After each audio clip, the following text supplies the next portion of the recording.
zan in Mizoram ranking table tennis championship pa champion te helai muna kan kom do na ti chuan het tatang hian introduction kan penga Alberto ani anakina ming pumte soi anga ti chuan Jehovah kan ria a moi ani a ni hi Linda I tun tha ni som ni pali atanga ni ru September sang ni som ni panga a Mizoram ranking table tennis championship lungleya khel zo ta ka voin khan hey champion din muna ding deu cheva chung vel chu ani a kanin kom do na table tennis chung changa thil poimo rang kan zo do na min hir tu ten lok puina in chan nge kan be sei ani masa in chibai ule Jehovah kan zot masa peranga Jehovah krelo chu Mizofa Zoram Kovela kan om love Jeho himna kul pui ngeta ani a ni he pian le murna mi han soi saksela nu le pa le pian le murna ti chuan Albertoan soi vele don dia o kapian na khuwa hi chongte a ania ti chuan ya te tang hianin lunglei salem venga hian kapa na thona wangin kan khosa ti chuanin kapa hi HSC ramruat kimania kanu hi PCL ramoi nia o chuanin salem venga khanin school te kha kakal chawa lungleya khan chu salem venga kan khosa rin tuna hian chan mari veng lungleya kan khosa me kani alom ome chuan Alberto coming to Alberto remruat ania chuan kapa ming hi reverend lal nei vura ania kanu ming hi lal nun limisai lo ania chuan ke hi kapian le murna chu kapa hi pastor ania luangmual venga khan bial tu pastora omlai ania chuan aizol luangmual venga hang kapeng kapianga chuan tuna hian kapa pension to a mission venga hian kan nom nget ve to ani kaming chu ming sang moi ani a kapa ming chu ming thanpuya ani a kanu ming chu no ela thanpui ni tuna mission veng thanga khan om Lindai kaming chu Linda lal mangai moi ania kapa ming chu lal nun enga ania kanu ming chu zodin sang ania serchi pa kapianga tuna chuanin I TT wangin ezola mission venga ka om mai ome ti chuan Mizoram Huap ranking tournament table tennis ranking tournament zota ka khan hey Jehovah hi champion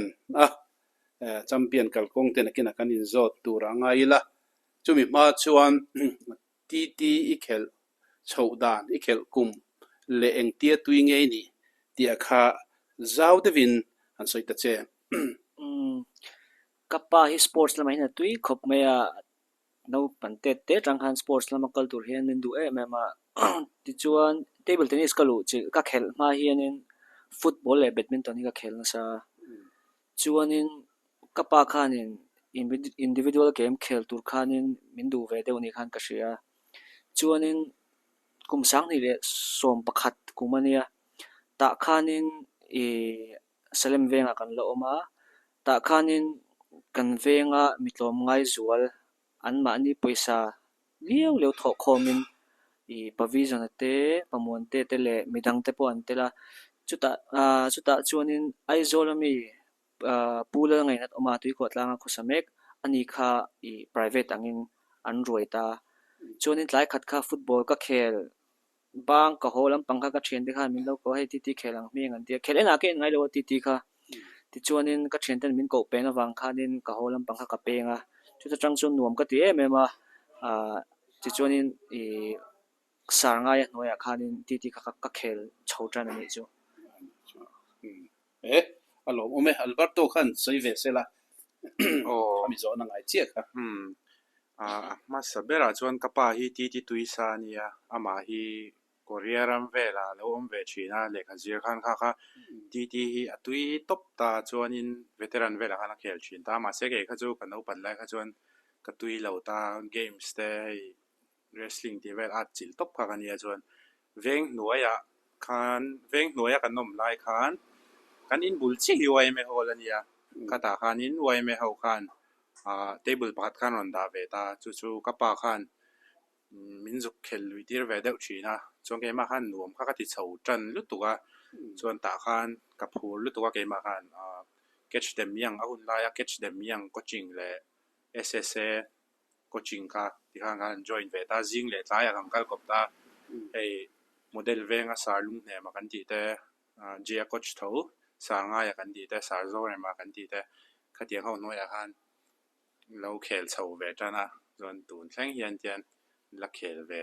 chuania chu ni mai ka tan dan vel chu ani kan zo chun zo mang chenga Alberto amizo ram emo aizol district emo khachu atam don le tugen medal lak kha ka zo lo mai ang chenga mizo rama inza nge emo aizola India rama tin ka zo tai teng che in pani bi ka khan moi te thian dun chu du le na kin amizo ram chunga ti te pon kan zot anga India ram huap hian medal engzat ngei lak to ti le gold medal engzat nge chunga chuan ilak ti akha soita latin khamin nu khan international emo ilani pon soi kai ta la thain ka ria khala I medal lak kha mizoram pon India ram huap atangin ani chu chuan in dikhan kan khel chho tan ta isoyang khan state level a kha chuan pathian zara jiho ne hi chuan kan performance kan nei chho deuh mol ta chuan in 2013 na khan Petroleum Sports Promotion Board a khan kan tling ve lo me an jiho ne tho hian chuan khata tang khan 2013 kum ma tang kha chuan I 2020-21 ve theng kha chu national a khan teams le singles a te khan medal ha kan la ve zara pathian zara a medal tak ang kha chu ka soi thei lo ta kum tin kha chuan kan la ve char chu ni deuh mai medal lak zat kha chu mo a zat tak kha ka shelo chuan khatia I India top 8 top 10 na te ka han lan kha chuan in India lampang federation khan India camp te top 10 top 8 thau ta khan a huai hota ti ha te khan jiho ne hian angkal chin ta khata tang khan in India top 4 top 5 chhovel te kha international te khan khel ve chin ta ke hi voi li kha khela medal hi patni nge pathum kaneya chu international a big chuan ani ta chuan national kha chu soyang khan 2013 na tang kha chuan kan la ve deuh char ani tak chu zona ngai se hova national big a hi chuanin ka chin chia thei china hi chuanin somnga chuang hi kala gold silver ang khanin kalo chir mi lawa ka chin chia thei china chu somnga chuang chu nia chuan international big a hian som panga borvel hi ka chin chia thei china chu ni ta chun gold exact nge international big gold hi pathum maning ka sia apak su silver le bronze ti velani ani international a khan khoi mun ang en khel ti kha han soi te swiat han cha kan international his we Thailand a hian voi ni ka jin to a chuanin South Korea te nia chuanin China te ni ta chuan Europe lama chuan Belgium Slovenia Slovakia Hungary ti vela ni ma mun so aya tama chun ka jin to in ka chin chia china Alberto khoi ange ai dangem ke kha chu ka international khel ho kha India ron host chi ang khan ita World Junior Circuit ang India Open ang tiang kha khel ta chuanin India pona chuanin 2020 khan Maldives a kal ve practice khan ita training ang deuh khan ita mo kha ni deuh ber me ke ma chu ani le chang hal mai la ranking world ranking akhan ranking in neyem international kami nei san ber nge ITTF นั้นโฮสชิมาขจวนกันเคลขจวนแรงคักกันในเวตาค่าไว้คัดค่าซิลเวอร์เมดัลฮักละตาอีตาคันกะแรงสิฮักเชลาวอีexact points เงติพวกเราเฉลมแล้วว่า silver ก็หลักคันก็สานเวไลเบอร์จูเนียง exact เวงดีอินรินจุปจุกะเทียมแล้วเจ้าเฮ็ดอาชีพเจ้าว่าเงี้ยกุมสังนี่แหละสมปสรีซีซั่นก็มันโจคานินสังนี่แหละสมปริยดมาร์ชลาเวลเฮ้ยสังนี่สมปสรีซีซั่นโจคาสังนี่แหละสมปริยดมาร์ชลาเวลนี่ตาคานินก็เช็คชินะก็ perform ไลเบรเนียก็ performance ทัดไลเบรเนียตาคานิน under 15 world ranking คานิน number 9 ค่ะกันนี่พาอันนี้ตาคันจุกะสานเบรจุมมวยกันสดเฟลโลกงะเฮ้ยมิโซรัมแชมเปี้ยนชิปเอ็งแคตตากรีอันนี้แชมเปี้ยนที่ฮามิน Youth Girls Under 11 ตัวเองin final ที่ซีมาสมลุยเนี่ยค่อยเวงเงี้ยจู่เบธเลเฮมเวงครั้งแชมเปี้ยนin ring em in final คันแชมเปี้ยนin ring em ring หมอคอนฟีครบไหมลินดาเองตัวเองin final category ปะขตาอิซาเบลในกัน final จวนนี้ under 17 และ 19 นะแคโรลีนinกัน final ปทุมะ final ลิโลตันนี่หมอเองไงแชมเปี้ยน under 15 นะก็แชมเปี้ยนอันนี้ตักจูอันนี้ตัวไหนเห็นมิโซรามา ranking เองซะนั่งอินนี่อันสวยเวทอุเลYouth Girls Under 30 นะยัน number 1เนี่ยส่วนunder 15ยันnumber 1เท่าส่วน under 17 นะยันnumber 3เราปุยเลยไม่ลินได้ค่ะเองไงแชมเปี้ยนเล่Youth Girls Under 15 นะจวนมิโซราม ranking ไอดินมุนคันสวยเตลตัดเจYouth Girls Under 15 นะปฐุมนะอันนี้จวนนี้ Under 17 นะปนินะจวน Under 19 นะปฐุมนะเราหมอเลยไม่ที่ชวนเจ้าว่าจอดเวลงอ่ะที่ฮีเอซอนนัดละกันนี่เตียค่ะมีหันชานสักละจนอัลเบร์โตขันสวยเวลเสละช้างที่ไม่เปลี่ยนมาสปอร์ตที่อาทิตย์ตักจานจนไอซอนนัดละเฮ้ยที่เกมดังจุกเชลว่าที่บีกันสวยงากันซีเนียร์ตั้มตักเดวิดโจดินปุยซีเลมอนปุยเลเลียนซังซีวาลรัวตาที่เตอุมามิเฮ้ยลุงเลยลำปังจังตะปนข้างเตขันนักเน็ตอันมุตัวที่ชวนนินเกมง่ายพอฮิตุนะเฮียนิน Indian Audit and Accounts Department โนยา AG เฮียนินกระทกเวเมกจูวังชวนนินที่ตักเจตที่ตักตันกชวนนินจอนนัดลากค่ะอันนี้เดียวอัลเบร์โตสอนนังไอค่ะจิโอสวยกันเนี่ยที่เนี่ยเคลมอลท็อปเตปอมเวทเนี่ยตัวน่ะเมดัลเตกันละเดียวเจ้าตาเพียนซาระมาเซอัตโตไปเองมาจอนน่ะมูมันลีแล้วก็จอนน่ะเอาเวตามาเซจอนน่ะตาตลักคบเมียจิโอสวยกันเก็บไอเอ็นเอดีอะ CAG อะกันออดิตอร์ฮังกันลุดเวียกันใจเอาตามโอจิโอเดนกันจู่ๆอาเซียเวคบเมียนับปังไอเทียนซาระกันในเวียเลอัจฉริยะชั้นจู่จู่อินดิวิดวลนี่ตาเฮ้ยคำชัดน่ะส่งแต่พอมานี่กันถอริมาอันนั้นเราขัดจวนินเกมานี่กันอย่างเงี้ยยังคำชัดน่ะกันต้องเทโดนตาจวนมาที่ละพอ recruitment ตามแม่ตาตัวน่ะ CAG นี่ก็แล้วพอincome tax ที่แต่ bank แต่ railway แต่ petroleum แต่น่ะช่างตามรู้ตัวนี่ table tennis สายันกุมนี่ดานาเฮียน recruit เวรงตามาเสเนี่ยแกนี่ก็ CAG กันช่างกัน trial เวกันนี่ไม่ตาจู่ๆน่าจู่เนี่ยตามเวครบไม่ scope ครบไม่ table tennis จังยันอันนี้ตักจู่เราบุยเลยมาจู่อินปันนี่คันในเวอินเนี่ยที่วางอินตุนมาคันสปอร์ต chi rang awangin na an lo ne amai ro chu re awang kum som thum nuwa hei sport awangin na nei kan thalai te zinga in omle ro pui khop mai khabi in na kha han soi fia deu a tu zong nge niang khala in na kalmang le in na ping ani dan phunga kha yes yang kan Indian Audit and Accounts Department anita i audit department anita chu ke po auditoring kaluta kan department hi chu hei sarkar te hetiang department ho enge niang va audit tu ang khan ita enge niang an poisa man dan te dikem diklawem tiang lampang khani ber ta kan na chu i district sangsha han chuak kol ta audit tu ang khan ita ma se ke ni chu nia kan la junior ta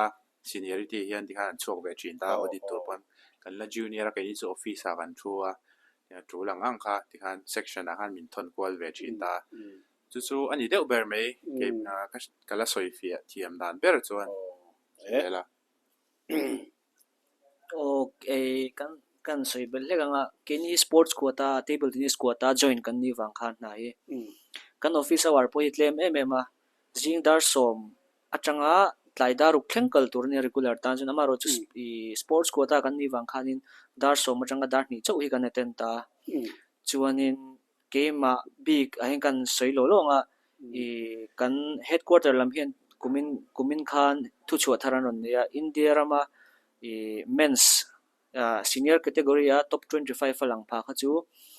thlathum chungin ninga chi office etananga ya tuna po hianin min post mun hi agartala tripura ni ta thlathum chunga tan hian ninga lekka zukala chonin aizola makaron le lesna ka in khel chunjom le thin tuna ani tak chu in khel thei din mun om reng thowa athat le mai ro pu khom mai ti chuan in patni bok khan jehova kha min chang ma sa sela national in kalkong India ram huapa ti in kalkong hi ria ta chak om riau maya zau takin in kalkong hi han soi teu jehova kan bulan tan la kum khata season khata hianin national ranking tournament hi panga umba ka hianin inter institution kan tita institution sang in elna khapokha national chair telanita chumi chu pakhat ani ba ka hianin national championship category tin tan hin voi khatwai hodani boka om je chu men's category bi kan soitanga season khada hianin tournament pasari omta chuta chuanin player kalik an kan thanem the khop me India ram hun sang atanga kal khom kan ni boka qualifying round kan ti hi om phota qualifying round kan ti chunin group khata hianin mi pali zel kanomta khata chak ber kha main draw first round kan luta first round kan ti khanin round of 256 atangin kan ranta chumizo kan chakle chuan round of 128 kan chakle chuan round of 64 te khan a chho resel ta chuanin han champion tur kha chuanin khel tam ve ngai khop mai men pakhata po Alberto nge man khala han sei turin ni vem soi bel to ne chuan ya je han soi chiang ta nia national table tennis big hi chuan champion pei chu asang top ta chan chu asoyang han kong hi har lu tuka qualify to ringot pon mi pali mi pathum ne khangai photta mi pathum ne han first round kan thleng chau hani ta chuan players ron khelan tam pei chuan first round second round third round pre quarter te han om chauta ai a tough ve lu tukta chu table tennis game ti har tu poni ta India ma pei chuan players kan tam ro puisia tu na India pei chu kovela po a chapol den ni ve chauta mo kamite a lo soi bel me ani le jehova khan mian chang masa sela nia kovel huapa po in metal in la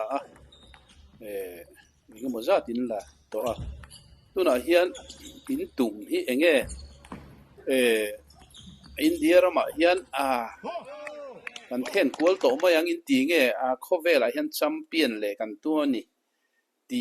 in ril ru in pu em khala ya kha enge in tum kha ria ta chak khop mai tuna hianin hei ka thlen pa Alberto nen hianin na kan join chan po hi ma ni ya he bit enge ni in khel zel kan du wanga na zom zok hi kan ni ta na na kan mo wang na chu kan mo vek ama ro chu kan aim ber chu in khel zel ha kan du wang khan ni ta chuanin tun din muna chuanin step by step pakal hi ke ma chun karil ro ka hey han aim sang hal bur lo khan ni chan chu table tennis men's India hobby ka po hin ma kan so me ma a har bo ko ni vai hawen enge ni sponsorship le khati ang chi khan mu thase ram po na thal foreign ten training exposure an mu thase ta khanin tuna hian in India ra top 25 ko me ka men's category chuda chunin top 20 ate han lan phak phot ka tuma chu ti chon 16 ate khanin aim chozel phot ka tuma ti chuanin India team represent tur hian in top 6 te tiang khanin antir thin ta India represent tur hian pathian zara kan tamanga kan khel chho zel theni chon chung te po chu kan aim veang aro puile mai ani chulai chuan khovela langtur hian ti hi thil harsa ani em ti le vai tong moi lo di lo se vai ho hi enge an din mun mi zo hian in tlukem in pha nge phalo tia kha an sei le te vai ho hi ti me yang vai ho ti me kan ngai ne kan lo mu sit ve thina ma se kini ai hianin an taima in sum theina ko nga po enton tla kan nia anni chu etie kan soyang an enjoyment tel lowin an in focus top theini entirna na kini chu sports person tamzo khi chu tila kan soi su lo mai thea enge ni kar to pa khoila em kan enjoy lo chuanin tiang reng mo khatiang kha vai ho a chu na om ve lawa an full focus to pa athente pe chu sunday a po rest lawa be tlang hil ten om ta khawang khanin vai ho chu kan tluk lo ri chung ka he ton din ma chuan ani le khovela player tha ho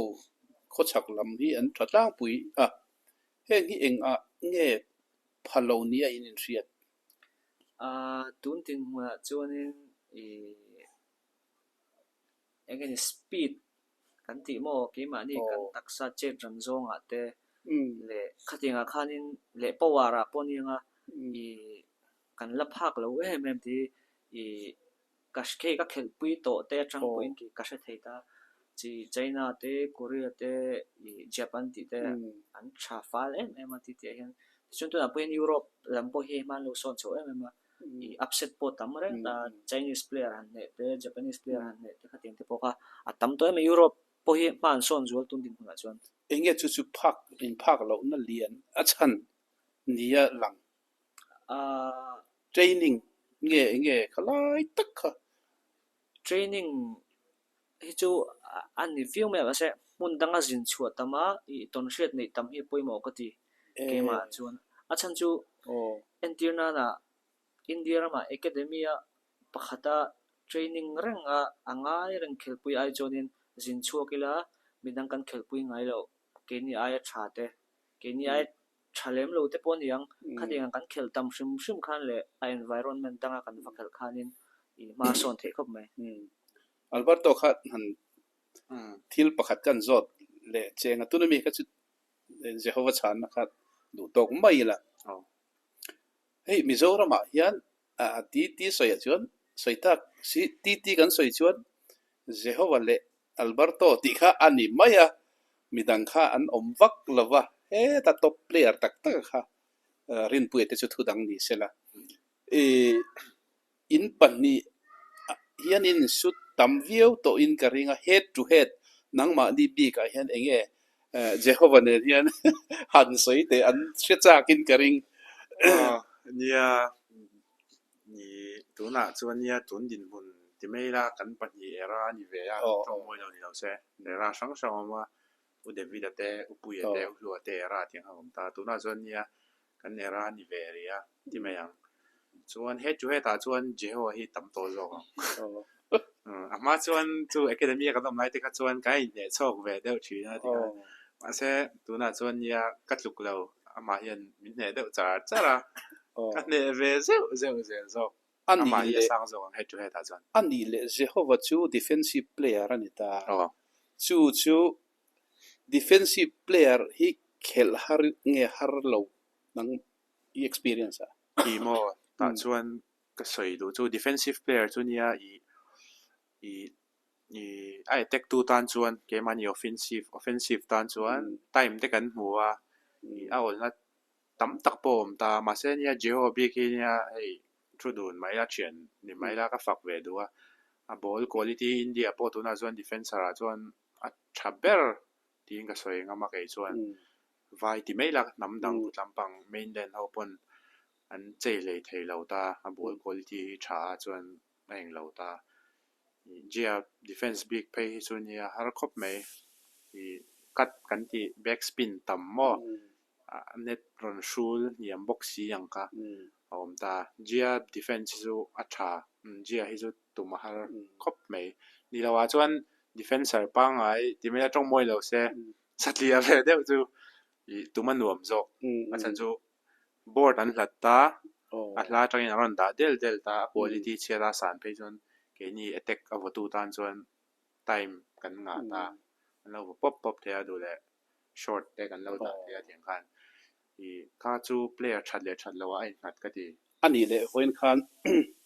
final in tuma men single final la khata khan in result kha 4-1 ani draw 4-1 kha enge ril ru ani emnge a tun tum chu kat champion ang jeho vai kan ne don itia ma aro chu itumi hlen lo ne hey in ne tum chong ang khel tho ma se enge niang ke ma khan chak lo kha mak ka ti lo shim chan chu I soyang khan ke ma khan na ka le na ka thok ta practice si chong moi lo ni lo se player than om lo top ta practice ka chelu tu kha hey ke ma tan chuan in I khuta kan nau te ti mai la kan junior te semi ka ron ne rot fel te sang ate ka tiang ka la ne thei trok ka final ka lai lang kai thei hi chu I ka lom lu tuk zok ang kha ani tak chu ani se hova la vele la tu na ka soi chi Alberto kan zona khamia tanga thil lo lang karil ro lo lang pakhat chu defensive player in ya mizo ril ro chuan mizo chu man mo chi kan ni hi aze hova game chu tia soi hian om zeu zewa tun ma khan defensive player in lova tun no hian enga tinge defensive player in ta ka kha han soi fiate he mi tam tak ne chang puin fuina te ni pa dewin he min advice te min pe ve thin ta ye tek claim tuk ti ang he comment le advice te ka dong thin mo he soi fei ka chak thin khop me he ram chang om lawa lom khop me ama chonin he kan khel tir under 12 kan khela Mizoram kan la khela hi he ka thin pa ne hin Petroleum Sports Promotion Board kha kan join ta sang ni le som pathum kum khan kum khatna khanin he ka thin pa chonin national ranking tournament ta khan medal ala ngal me ta single event ta khan mase ge kha chu kan ni ve lawa attacking game ka khelai ni khang hun lai khan performance soi tur pakhat ma result tha pakhat ma kan nei lawa season a zawa kan first year season a zawa kan academy ranga no chu tur kan ya asan chu result tha kan nei miu lo wangin academy ko om reng chan tur kha om lo ni ma se kan Chinese coach khan ke ma theina a muni in karinga defensive yan khel jok ta la lowin ngai to ta che ti khanin min engani ngai to na lo seng ro khamin ta han kai ngai to urin puya pohi karon na sa he mi chungchanga hian chonin defensive ka in thak ngal ta ka defensive game ka in thak kum atangin medal ka langal ka lakim ve ka national tournament jongsonga championship a hianin ka champion bok ta ni chu hey defensive player ta ganita do thei ta ka khela chance ka mu chon ve tek le thut kha i game style chu ni ta chuanin i heta hei game a poina ka mu chu pakha chu mi jong midang ta na tha ka tan chu na travel thei khel lo ti kha i game a poin ka mu chu ko ve a no chu an in chir lo o ka in chir lo a than chu khang hun lai khanin attacking ka khel lai khanin ka tan khan attacking game kha alo ni ve lo ti kha kapum thiama I ka in thak bok ta I khovel huwa pen chuanin defensive player ding chang chu an tam lo te me ma se tuna I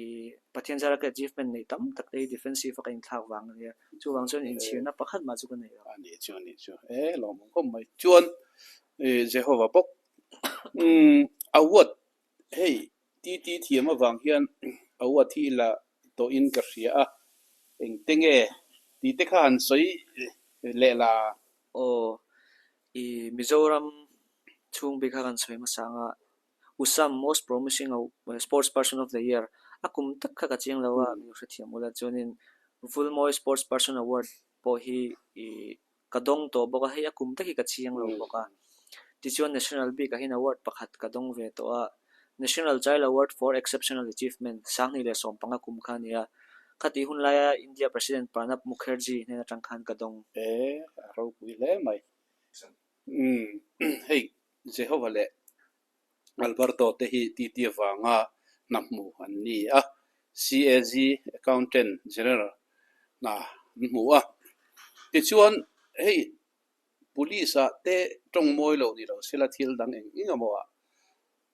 sport awanga na mu te hian sport hian khel chun som theilo fo maya chuta chuan har sat na in to kem in amu a hian ti kha mi puinan threchakin karing o sports quota a join kan ni shrim awang khanin I state tournament te I national tournament te international te poni se I ta khanin har satna omlo kini chu kan khel vek thea chuanin I on duty ang fekin I akalta I buena eng ma omlo a ti chuanin I heng na kan join awanga I ham hianin ham thatna kan mu ve nuala entina na hey national kan zina piang te hianin hotel man te kan ele in man te kan I train ani mo khatianga kan kalna transport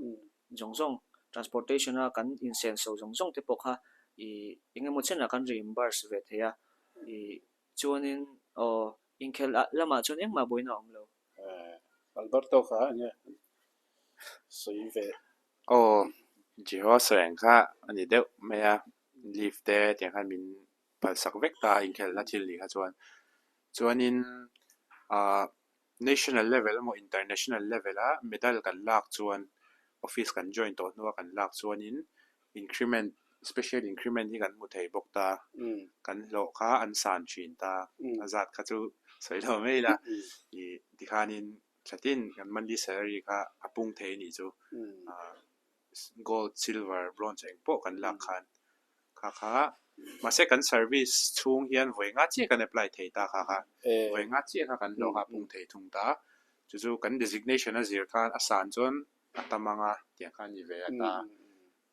chu ani deuh ber me ba chu je khan a soi fia viau mai chuan Alberto khan top lam kan nai don to nga chumi ma chuan hey tlangwal ve ven ni ni enge nu pui chung chang te hi enge nu pui du zong ti te dia khan soi rim teu in pani khan toi te in nu pui nei tum na yam ti chenen po khan dia nu pui chu pathian zar lam chuan nei na te pathian zar lo nei ve to ta nei vat po poi lo a chan chu state ta ga no boxia manin khosa tlong boxia ma har sa ve a nun di ti de top ya ko har thak ve thin ta nia du zong ti chuan ei mi zau kan nia Christian mi zau kan nia ei Christian chung kwa din pui thei tur mo kha poimo ve ta fa te tan zel kan poimo ta chuan fel se ri nom se kha poimo ani mei chuan hanin hre thiam ton boki da mo chu i deuh ber mai kha chang ve te le ค่ะสวยเฉาอยู่แม่ก็จงกระโจมปุยเพียวก็เถียนปาสวยก็เองเขียนมีแต่กันเนี่ยมันสปอร์ตเทวิวตุตุค่ะกันดูแบบไหนกันเรามาไม่เฮ้ซันอินะกมนะหุ่นทักไม่อันนี้เจโฮวาเดอัลเบร์โตมอยลินดาอันนี้มิโซรัมstate ranking TT ranking tournament ni som ni pali tanga ni som ni paruk sang ni som ni panga September sang ni som ni panga lungle bo saya yan champion hey lungle hey kan YouTube channel han pho chua kan dua kan in kom thea lom le mai zafai chunga lom thu ka saye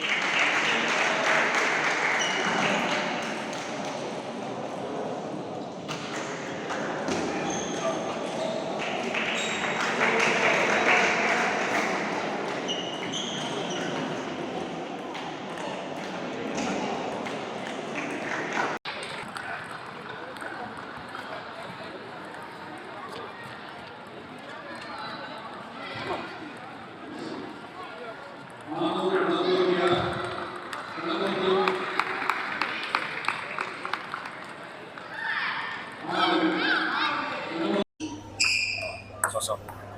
spin so mas na kayo member ka o at saka dal mas